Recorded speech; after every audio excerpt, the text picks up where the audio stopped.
The morning light was still soft, sliding gently through the thick branches of the forest.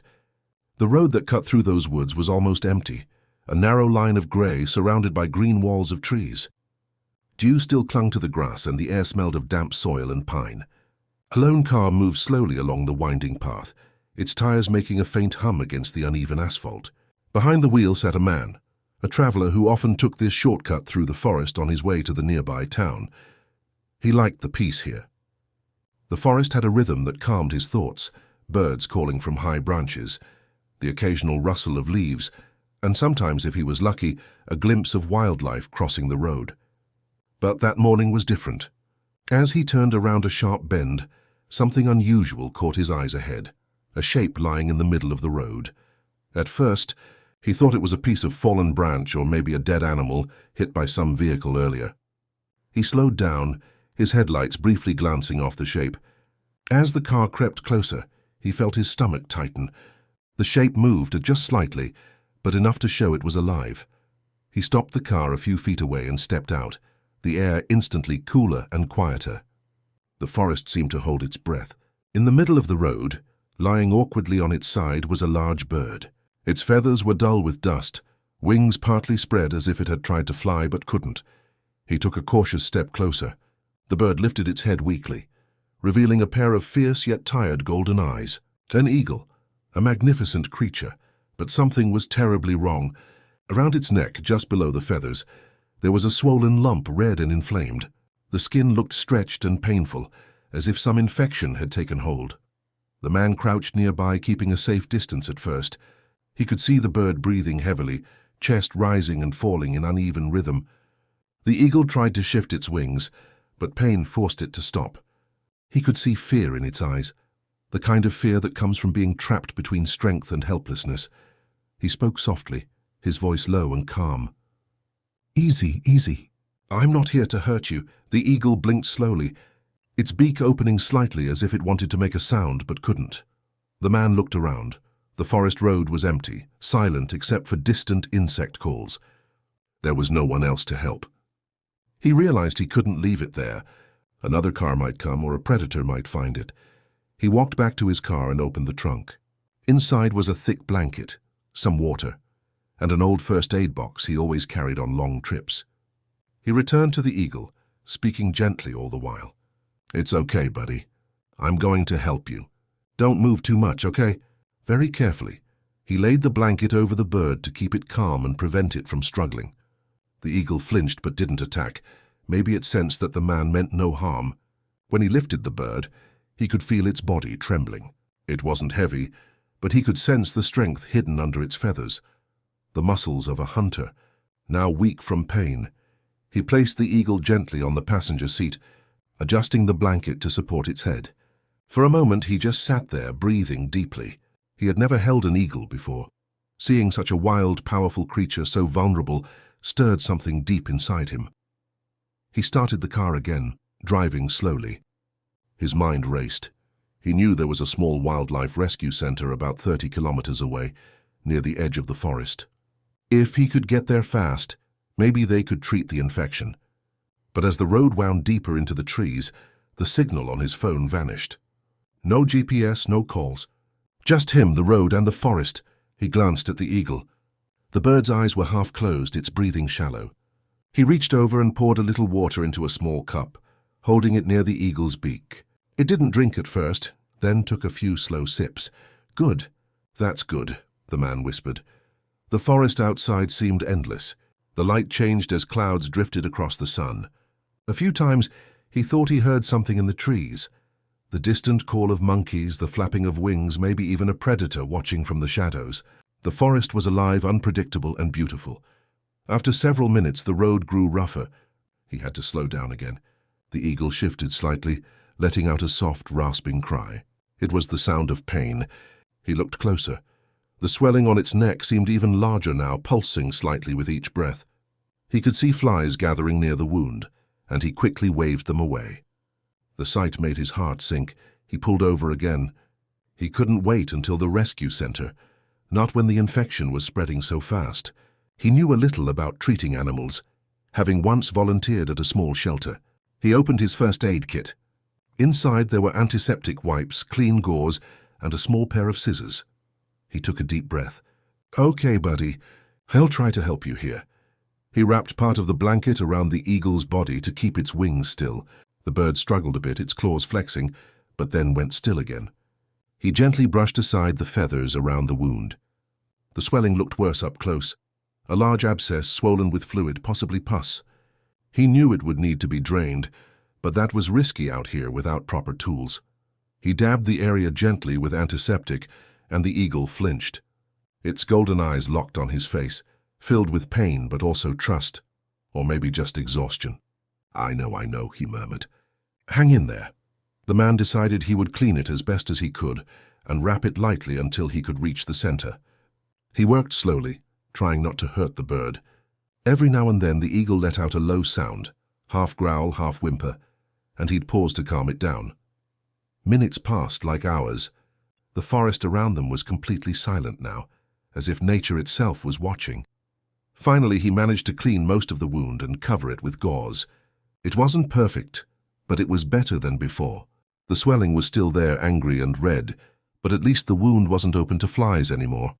He sat back and wiped his forehead. "There you go, my friend," he said softly.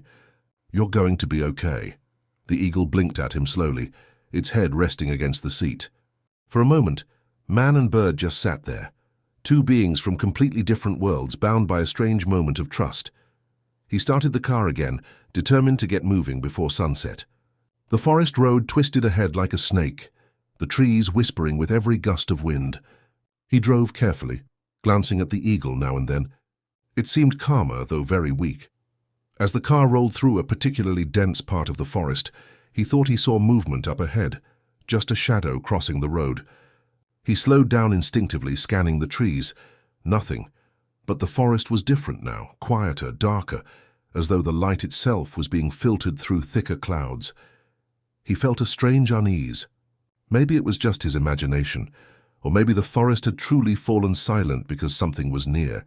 He kept driving, trying to shake the feeling. "We're almost there," he said, mostly to himself. "Just hang on a little longer."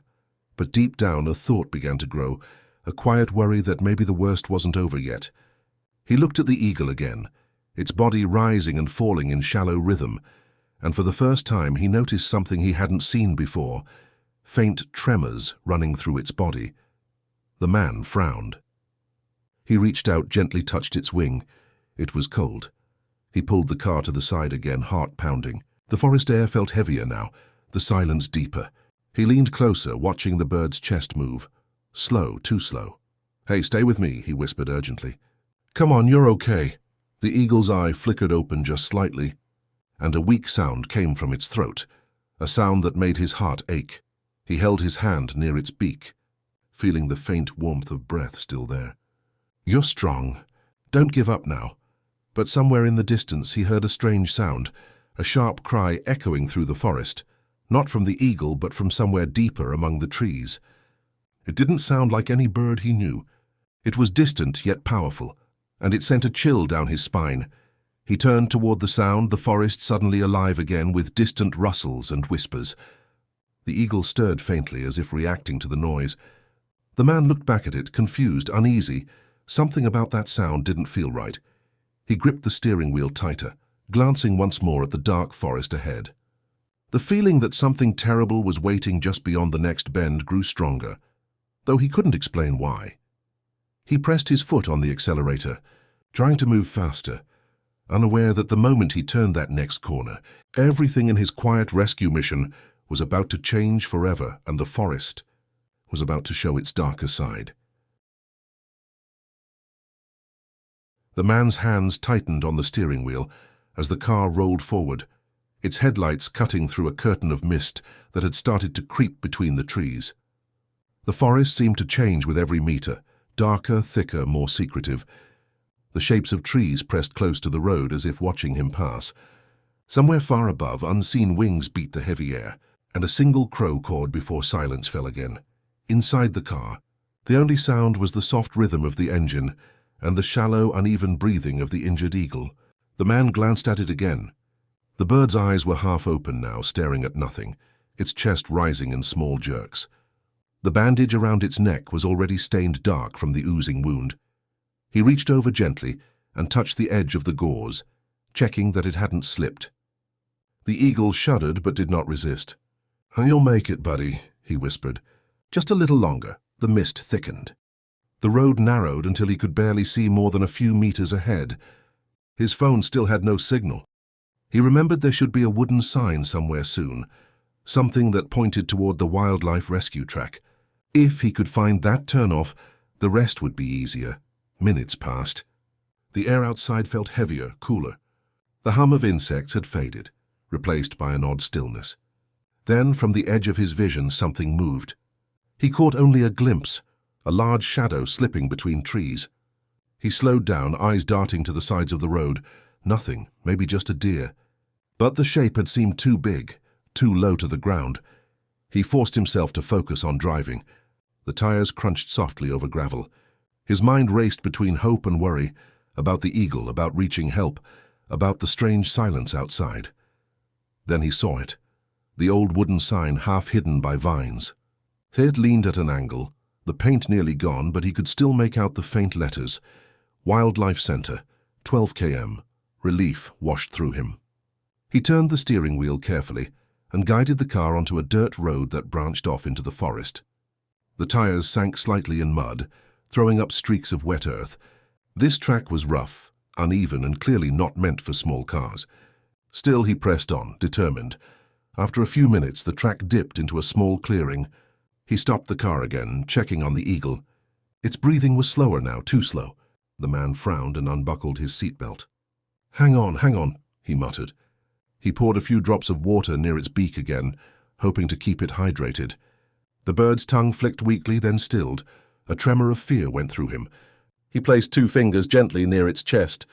The heartbeat was faint, fluttering like a fragile drumbeat under layers of feathers.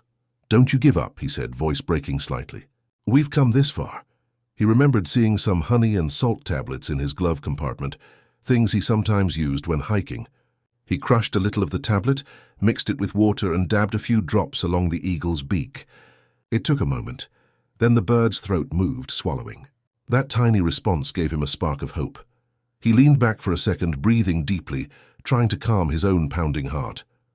The mist outside was swirling now, curling between trees like smoke. From somewhere beyond the clearing came the distant rumble of thunder. The sky above had turned a dull gray, hiding the sun completely. He needed to move again before the rain started. He turned the key and the car shuddered to life, but just as he was about to drive, a sudden cry pierced the air. It wasn't the eagle. It came from somewhere deeper in the forest. The same haunting sound he had heard earlier. Long rising, then cut short. The kind of cry that chills the blood because you can't tell what creature made it. He froze, eyes darting toward the sound. The forest answered only with silence. Then another noise. Branches snapping. Something big was moving out there. He locked eyes with the eagle for a moment, as if silently promising protection. "We're leaving," he whispered, pressing the accelerator gently. The car rolled forward, bumping along the rough road. Rain began to fall, slow at first, then harder, drumming on the roof. The windshield wipers squeaked rhythmically, barely keeping up with the water. Mud splashed along the sides as he drove through puddles. Visibility dropped to almost nothing. He leaned forward, squinting through the rain-blurred glass. Lightning flashed briefly, lighting the forest in stark white for a heartbeat. In that instant, he thought he saw something on the side of the road. A figure crouched near a tree, but when darkness returned, there was nothing. His pulse quickened. Maybe it was just his mind playing tricks. He kept driving, trying to focus on the track. Then the car jolted violently. One of the tires had hit a deep pothole hidden by the rainwater. The steering wheel yanked hard to one side, and before he could react, the engine sputtered and died. "Come on, not now," he groaned, turning the key again. The engine coughed but didn't start. Rain hammered harder. Water trickled down his forehead as he realized he was stuck. He glanced at the eagle. The bird's head rested against the blanket, feathers soaked from drops that had fallen through the slightly open window. It looked so fragile, so far from the king of skies it once was. The man grabbed his flashlight and stepped out into the storm. The rain was cold and relentless. He crouched near the front tire, stuck deep in the mud. He tried pushing branches under it, but the car barely moved. The road was too soft, the slope too slick. He stood there for a moment, rain running down his face, listening. Apart from the storm, there was that faint rhythmic sound again. Footsteps? No, heavier, slower. A shape moved behind the curtain of rain, just far enough that he couldn't make it out. His flashlight beam caught two brief reflections. Eyes, his heartbeat quickened. He swept the light again. Nothing. The sound stopped. He backed toward the car, keeping the light aimed at the trees. Every instinct screamed at him to get inside. He opened the door, climbed in, and locked it. The eagle stirred faintly, perhaps sensing his fear. "It's okay," he whispered, more to himself than to the bird. "It's okay." For several minutes he sat motionless, the rain's rhythm loud and hypnotic. Then, with sudden determination, he decided he couldn't just sit there. He needed to walk to find help.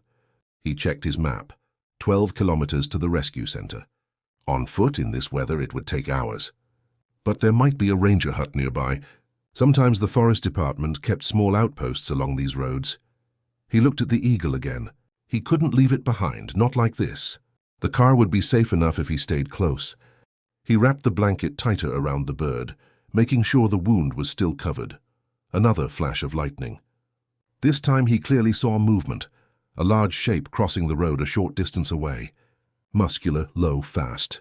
His breath caught. It looked like a cat, a big one. Maybe a leopard. He killed the flashlight instantly and sat still. The rain softened for a moment, allowing him to hear the faint crunch of paws on wet ground. His mind raced. Leopards often avoided people, but an injured or hungry one might behave differently. Minutes crawled by. The sound faded. The forest returned to its rhythmic dripping. He waited another full minute before exhaling. He decided to wait out the storm in the car and move only when light returned. He adjusted the seat, glancing again at the eagle. The bird's eyes fluttered open weakly. It looked straight at him, and for a strange moment he felt as though the creature understood everything, that it knew danger surrounded them both. He stroked a few feathers near its head. "We'll get through this," he murmured. Thunder rolled again, louder this time. The forest echoed with it, the ground trembling faintly. The man watched as rainwater streamed down the windshield in silvery trails. He tried starting the car again, once, twice. The engine turned, sputtered, then caught. Relief surged through him. He didn't wait. He pressed the pedal, steering carefully out of the mud. The tires spun, then gripped. The car lurched forward. He laughed softly, half disbelieving. But that relief lasted only seconds. Just ahead, the road curved sharply around a cluster of trees. As the headlights swung through the curve, they illuminated something lying across the track. Another animal, maybe? He slowed down. The shape was motionless, large, dark. When he got closer, realization struck. It was another eagle. Dead.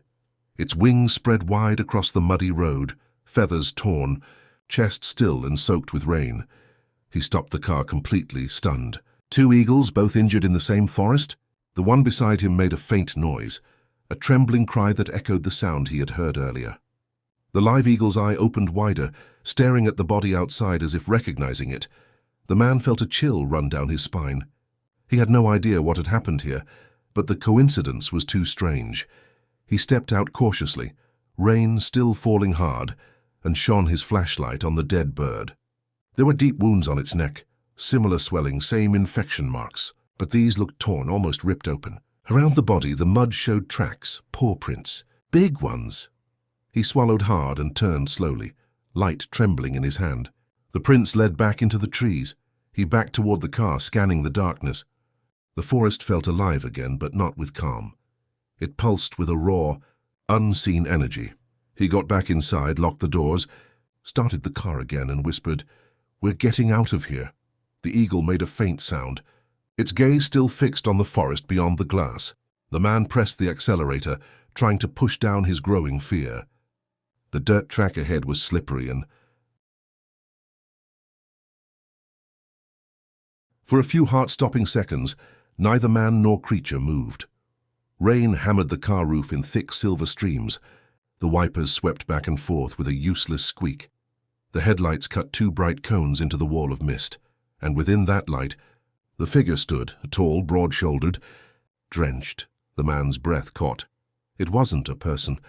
Not really. It looked wrong, too still, too heavy in the chest. its outline blurring between human and beast. Then a flash of lightning tore across the sky, painting the scene white. In that single blinding second, he saw it clearly.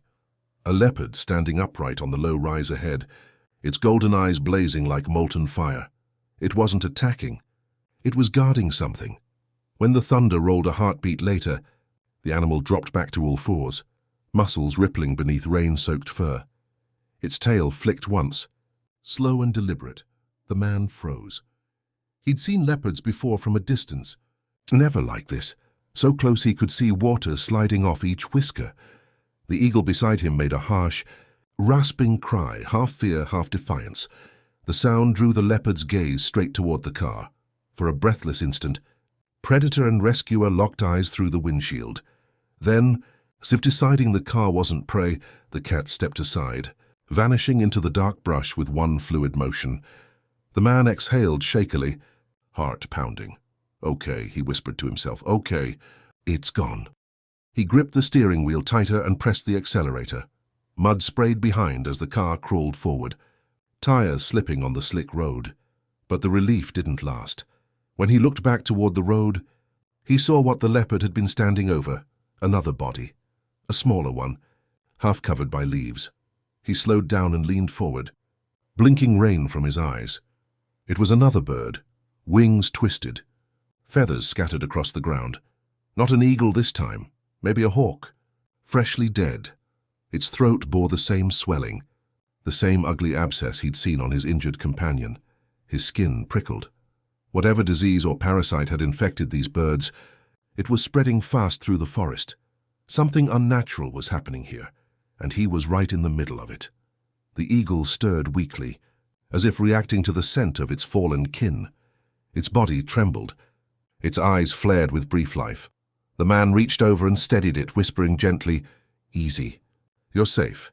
He wanted to believe that. The track finally widened ahead, leading to an open clearing. Beyond it, a dim light flickered, yellow and steady. His heart leapt. It had to be the wildlife center. He pressed the pedal, urging the weary car forward. The forest thinned until the headlights swept over a low wooden fence and a tin-roofed building at the far end. Through the rain, he could just make out a sign, Wildlife Rehabilitation Unit, District Range. He laughed with relief, an exhausted, half-choked sound. "See that, buddy? We made it." The eagle blinked slowly, its beak twitching. He parked close to the porch and jumped out into the storm. The rain had eased but left everything dripping and shining. He hurried to the door, banging hard. "Hello? Anyone here?" "I found an injured eagle." No answer. He knocked again. The door creaked open an inch, pushed by the wind. Inside, the room was dark except for the flickering of a lantern on a desk. He stepped cautiously in. The place smelled of antiseptic and wet wood. Cages lined the walls, empty ones, their doors hanging open. A clipboard lay on the table, pages soaked from the rain blowing through a broken window. There were signs of struggle, a chair knocked over, medical tools scattered on the floor. "Hello?" he called again. Only the storm answered. He walked deeper, flashlight sweeping across the walls.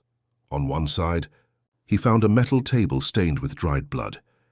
Beside it, a small vial labeled antiseptic avian infection, and next to it, a note scrawled hastily. "Keep away from infected specimens. Extremely aggressive response noted. Do not approach when tremors start." He frowned. Tremors. His mind flashed back to the eagle's faint shaking earlier in the car. Aggressive response? He turned sharply toward the door, the bird. He ran back outside. Rain had turned to a fine mist again. The car's headlights still burned through it, illuminating the soaked road. Inside the passenger seat, the eagle lay motionless, wings slack, head tilted sideways. For a moment, he thought it had died. He opened the door slowly. Hey, come on, we're here now." He reached out to lift it. The eagle's eyes snapped open, were bright, wild, unrecognizing. It let out a piercing scream that echoed through the clearing, wings exploding outward in a storm of feathers. The man stumbled back, shielding his face. The bird lurched upward, knocking over the first aid kit, its talons slashing the air. "Easy!" "Calm down," he shouted. But there was no calm left in the creature. Its body convulsed, the bandage tearing away. Underneath, the abscess had burst open, oozing dark fluid that steamed in the cold air. The smell was sharp, unnatural. The eagle shrieked again, twisting violently, hitting the window with its wings. The man backed away in horror. He had seen animals in pain before, but this was different. It was as if something inside the bird was fighting to escape. Its feathers bristled, chest heaving, eyes rolled white with agony, then suddenly silence. The eagle froze mid-movement, wings half spread, beak open in a soundless cry. He waited, trembling. "Please." "Just hold on," he whispered. The stillness broke with a sickening crack. The eagle's neck jerked, feathers shivering as if blown by an invisible wind. It fell sideways, hitting the floorboard hard. Then, before he could step forward, the body twitched again, not naturally, but like a puppet pulled by unseen strings. The man's breath came fast. He reached for the blanket, meaning to cover the bird, but stopped when he saw the wound pulsing, expanding and contracting like it was breathing on its own. Tiny movements rippled beneath the skin around it. Something alive was inside. He stumbled back, heart hammering. The wound split open with a wet sound. A small, writhing shape slid out, black, leech-like, glistening. It fell to the car floor and began to squirm toward the open air. The man reacted instinctively, slamming the door shut, trapping it inside.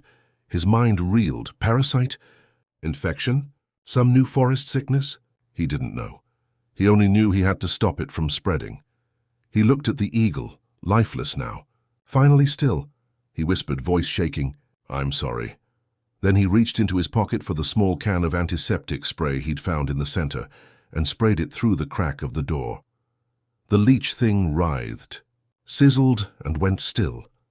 Smoke rose briefly. He shut his eyes, leaning against the car, rain cooling his face. Minutes passed before he dared move again.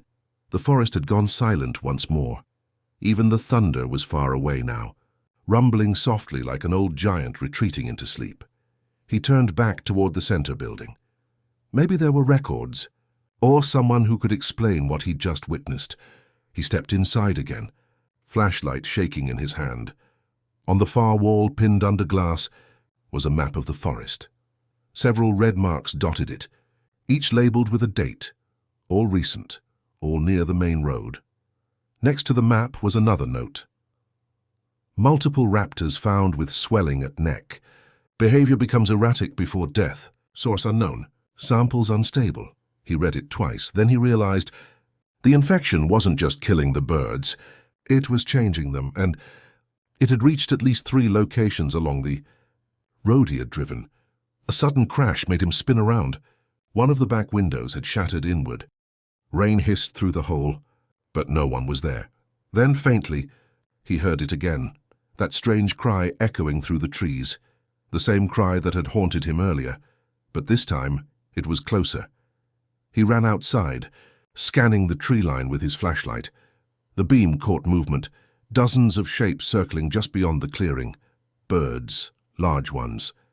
Their feathers glistened wetly in the light, and some moved awkwardly, wings dragging like broken arms. Every few seconds, one let out that same piercing, unnatural cry. He backed toward the car, mind racing. He had to leave now. He jumped into the driver's seat, turned the key, and the engine roared. He pressed the pedal, spinning the tires in mud until they caught traction. As the car lurched forward, the first of the infected eagles swooped low over the hood, talons scraping metal. Another slammed into the windshield, cracking it. He shouted in shock, ducking as feathers and rain filled the air. The car shot down the dirt road, wipers struggling against sheets of water. The birds followed, dark silhouettes flapping against lightning flashes. He drove faster, heart pounding, steering through puddles and fallen branches. Each flash of light showed more movement above. 5, maybe 10 shapes circling. Their cries merged into one terrible chorus. He gritted his teeth. "Hold together," he muttered to the car, to himself. A fallen trunk loomed ahead. He swerved hard, the vehicle skidding sideways but missing it by inches. Behind him, one eagle struck the road, tumbling lifeless into the mud. Then at last, the forest began to thin. Through the rain, he glimpsed the open highway, grey and shining under storm clouds. Civilization.